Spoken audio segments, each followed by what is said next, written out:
in my kitchen, and Dweezil came in and said, "Steve, I got to show you something. You're gonna get a kick out of it." That's right. It's time for a trip down memory lane. That's right. It looks like a very simple notebook, but there is guitar gold in here, ladies and gentlemen. Right. Check it out. This is back from 1982. Mm-hmm. The lessons that Steve, here, lesson number 1. That's lesson number exorcises. 1. Exercise, because you got to get the demons out. Yeah. And this is what taught me how to get all of the fundamentals going in guitar playing. And then it got deep. What care, what love. Yes, look, he might have even got a ruler out for this. I might have, because I can't draw straight lines that well. See what I do for you? That's what I right. did for you? That's right. Well, I remember Frank saying, "Can you show Dweezil a couple of things?" Yeah. And you know, and I tell this in all the interviews. Yeah. When people ask, and I say, when you first played, I was like, "Oh no, you can't play it all. You went to hit one string, and like you'd hit 3 strings." I still do that. But now it's controlled. Yeah. Now they're rakes. Yeah. But, and I always mention how fascinating it was to see how fast he improved. But you must have had a good teacher. Yes, I did. And look, we're like at scales here. We've got the pentatonic patterns, and here. That's right. This, remember licks, practice, flutters, strumming, playing fast. Playing real slow. I'm talking real slow. Yeah. Make your own licks. Write your own songs. Now the question is, what was that one saying? This is figure out licks from the record, but for when I was looking at it upside down, it looked like flange. I was like, he's already telling me to use effects. Yeah.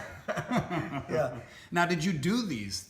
No. Yeah. Okay, Yeah. Well, you remember, like each week, you know, I was making some decent progress. You're making amazing progress. And look, "Stairway to Heaven" chords you wrote out. That's right. This is pretty good. Funny. Practice everything with a beat or metronome, or I'll kill you. Yes. Ooh, theory. There's a big word. There's a theory. Yeah. So look, we had like whole note equals 4 beats. All of these things, you know, which I should refresh my memory on this. You don't need that. It's funny because I'm working on that PDF now with all the music theory, and it's interesting how little I use that stuff, but little I think about it, but you use it all the time. Yeah, it's ingrained. It's just ingrained. But you know, like it had colorful. Oh, I get it goes on. I didn't see this. Yeah. Lesson 4. That's right. This goes all the way back to 1982. Must keep a beat. Yes. That's a recurring theme. It is, or I'll tell Frank. Yeah.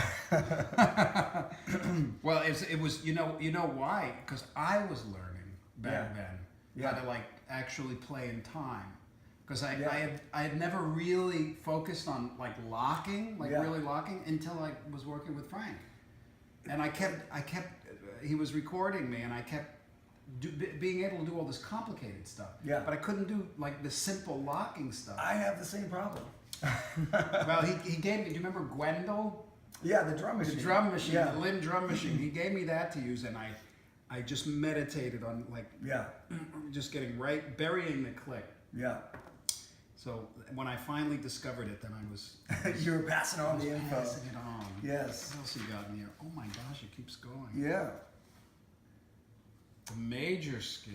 And you know what's funny about the major scale is I've never understood how to actually use it because it just always sounded too happy. Too happy. And I just recently sat down and said, you know what, I'm going to force myself to use the major scale, and I applied it in a way with all the Indian sliding technique stuff, and now I like it. Yeah. Now I've found a way I can use it. Because you're phrasing differently. Yeah, but That's I also nice, discovered, like, from being able to think about it in like relative keys and things, you know, so that you can actually use it and it has a particular flavor, you know, and so a lot of it has to do obviously with the chords that you're playing over. Yeah. Yeah, but I never used to play and I still don't like actually play the major scale. Yeah, and not the way that it's the traditional fingering. No. Yeah, no. I think all Dorian blues. That's what I do. The whole guitar is in the key of A to me. A Dorian. A Dorian. Yeah. And then you just move a couple of notes here and there to make it work. That is exactly. Well, so somehow we have That's how that in most common. guitar players do. That's what Frank did. Yeah. Yeah. I mean, of course, you can't play, an A blues scale if the root is for everything. You got to change the note. You got to change the phrasing so it lands on the right notes. But when I discovered, and that's what I was trying to teach in my camp recently, is just how you can play all the modes. Yep. And just know one scale. Yeah, it's true. It's true.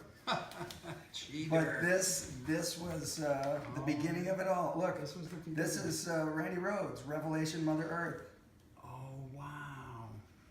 That was transcribing music for you. Yeah. I filled the whole notebook. That's right. How do you like that? I guess I should. Well, you should name it now. Yeah. Well, it's something that other people now know exists. Mm-hmm. It's like the little guitar Bible. Yeah. Yeah. And I so much enjoyed doing that and giving you the lessons. Like I just was shocked at how quick you were picking up. Well, it certainly was a great foundation, and I appreciate it. Oh, you're welcome. Thank you. You got it, brother. Yeah.